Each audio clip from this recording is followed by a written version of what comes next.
디모데후서 3장 10절 나의 교훈과 행실과 의향과 믿음과 오래 참음과 사랑과 인내와 박해를 받음과 고난과 또한 안디옥과 이고니온과 루스드라에서 당한 일과 어떠한 박해를 받은 것을 내가 과연 보고 알았거니와 주께서 이 모든 것 가운데서 나를 건지셨느니라. 무릇 그리스도 예수 안에서 경건하게 살고자 하는 자는 박해를 받으리라. 악한 사람들과 속이는 자들은 더욱 악하여져서 속이기도 하고 속기도 하나니 그러나 너는 배우고 확신한 일에 거하라. 나는 내가 누구에게서 배운 것을 알며 또 어려서부터 성경을 알았나니 성경은 능히 너로 하여금 그리스도 예수 안에 있는 믿음으로 말미암아 구원에 이르는 지혜가 있게 하느니라. 모든 성경은 하나님의 감동으로 된 것으로 교훈과 책망과 바르게 함과 의로 교육하기에 유익하니 이는 하나님의 사람으로 온전하게 하며 모든 선한 일을 행하기에 능력을 갖추게 하려 함이라. 아멘. 바울이 디모데에게 보낸 편지이지요. 디모데는 에베소의 감독으로 목회 사역을 열심히 잘 하고 있었던 젊은 청년이었습니다. 아니 소년이었습니다. 이제 10대 후반의 소년이 그 어머니와 외할머니의 믿음을 부여받고 그리고 바울을 만나서 하나님 앞에 헌신된 하나님의 사람 사역자였습니다. 디모데 후서는 특별히 이제 바울이 로마 감옥에 갇혀 있으면서 마지막 그 순교를 목전에 두고 마지막으로 보냈던 바울의 13번째 편지였습니다. 바울의 그 열정은 터키 지방인 소아시아를 넘어서 에게를 건너 그리스 지방인 빌립보를 필두로 해서 유럽을 선교하다가 마지막 로마와 스페인에 가서 복음을 전하는 것이 그가 주님 앞에 받은 사명이었습니다. 바울은 로마에 복음을 전하기 위해서 갔는데 죄수의 신분으로 갔습니다. 처음에는 셋집에 거하면서 그를 방문하는 유력자들에게 복음을 전하다가 이제 끝내는 감옥에 갇혀서 형장의 이슬로 사라집니다.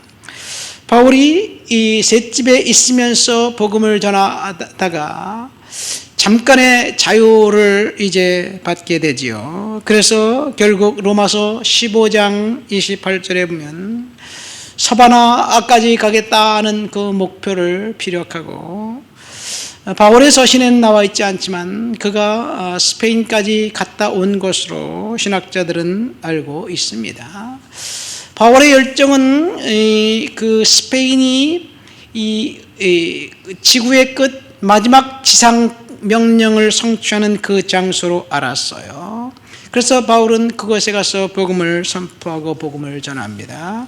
우리가 읽진 않았지만 1절부터 9절까지 보면 마지막 시대를 살아가는 사람들, 여기 보면 너는 이것을 알라. 말세에 고통하는 때가 이르러. 말세에 고통하는 때가 이르는데 18가지 마지막을 살아가는 사람들의 그 사악한 특징이 나와 있습니다.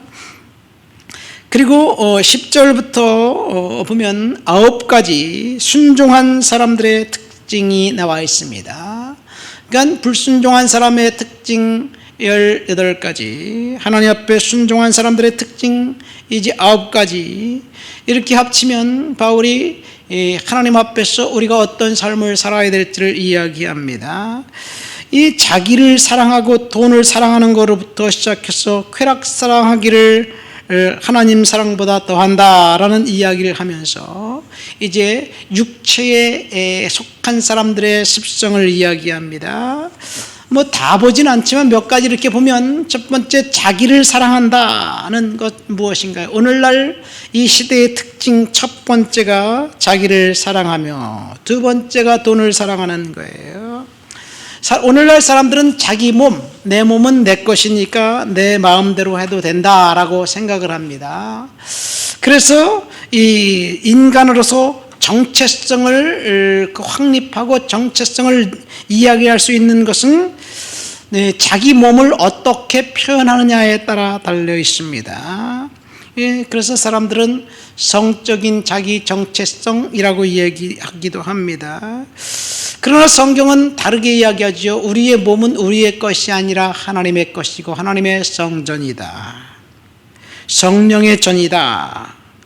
자기 만족을 위해서 살아가지 말고 하나님 영광을 위해서 살아가야 된다라고 이야기합니다. 여러분, 우리의 몸을 하나님 영광을 드리는 그런 지체가 되어야 될 줄 믿습니다. 두 번째는 돈을 사랑하는 거예요. 이 리처드 포스터라는 사람이 돈, 섹스, 권력이라는 책을 쓰면서 이 돈 자체는 악한 것이 아니다. 돈은 사실 가치 중립적이에요. 악하지도 않고 좋지도 않습니다. 돈을 어떻게 쓰느냐에 따라서 악하게 쓰기도 하고 좋게 쓰기도 합니다. 그런데 문제는 리처드 포스트가 얘기한 것처럼 돈이 욕심과 결부될 때 그 돈은 파괴적이라는 이야기예요. 그래서 돈이 육신과 결부되면 너무나 파괴적이라서 인간이 아니라 그 이후 동물로 변하고 만다는 이야기예요. 황금이 얼마나 너무너무 아름다워서 하나님이 언약궤를 장식할 때 황금으로 장식하게 만드셨습니다. 그런데 그 아름다움은 탐욕과 합쳐서 비극의 씨앗이 되고 맙니다.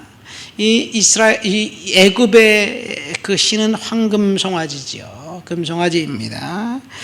애굽의 노예들은 파라오를 위해서 금을 채취하다가 악취와 열기가 가득한 갱도에서 고통스럽게 죽어갔습니다. 로마의 권력을 잡은 크라쿠스 형제가 있어요. 크라쿠스는 이제 금을 너무너무 사랑해가지고 그가 형벌을 받는데 그 황금을 너무너무 좋아하니까 황금을 녹인 그 금물을 목구멍에 쏟아부어서 죽이는 잔인한 살인 방법까지 고안해 냈습니다. 이것이 황금을 사랑했던 사람들의 결론입니다. 이 돈은 금은 골드잖아요. 골드라는 말이 그 켈트어 겔드에서 왔대요. 겔드. 근데 겔드는 복수, 형벌을 뜻하는 작센에서 왔습니다. 그러니까 돈을 잘못 다루면 벌 받는다는 이야기지요. 무정하며 교만하며 오만하며 18가지가 있는데 여기 보면 바울이 이야기할 때 특별히 이 두 가지를 섞어서 이야기하고 있습니다. 첫 번째 보면 9절 10절에 보면 그 9가지 따라야 할 명령 중에서 오래 참음과 사랑과 인내 두 가지를 한꺼번에 이야기하고 있습니다. 10절 말씀 볼까요? 나의 교훈과 행실과 의향과 믿음과 오래 참음과 사랑과 인내와.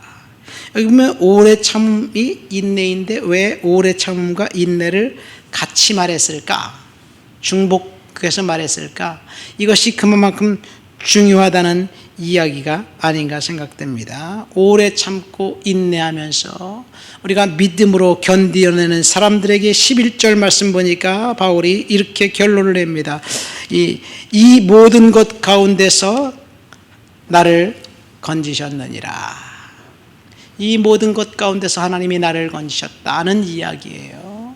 그러면서 그리스도 예수 안에서 살고자 하면 박해를 받으리라는 이야기를 하고 있습니다. 중요한 것은 하나님께서 저와 여러분들을 이 모든 것 가운데서 건지시고 그리고 하나님의 은혜의 사람이 되게 하셨다는 것. 우리는 하나님께서 건지셨다는 그 사실을 믿음으로 받아들여야 될 줄 믿습니다. 제가 오늘 아침에 이 말씀을 묵상하면서 그동안 오랫동안 기도했는데 교육관이 이제 그 임대가 되었어요. 조금 경제적으로 숨통은 트일 것 같은 그런 생각이 들면서 이제 하나님께서 기도의 응답의 시간이 되었다라는 것을 다시 한번 느끼게 됩니다. 중요한 것은 하나님 앞에 우리가 믿음으로 인내하며 살아갈 때 반드시 결실과 때가 온다는 것. 그래서 우리는 말씀 안에 살아야 될 줄 믿습니다. 하나님 아버지 감사합니다. 하나님 앞에서 믿음으로 살아가도록 주여 도와주시옵소서. 은혜로 살아갈 수 있도록 도와주옵시고 능력으로 살아갈 수 있도록 주께서 역사해 주옵소서. 주를 높여드리고 주를 찬양합니다. 예수님 이름으로 기도합니다. 아멘.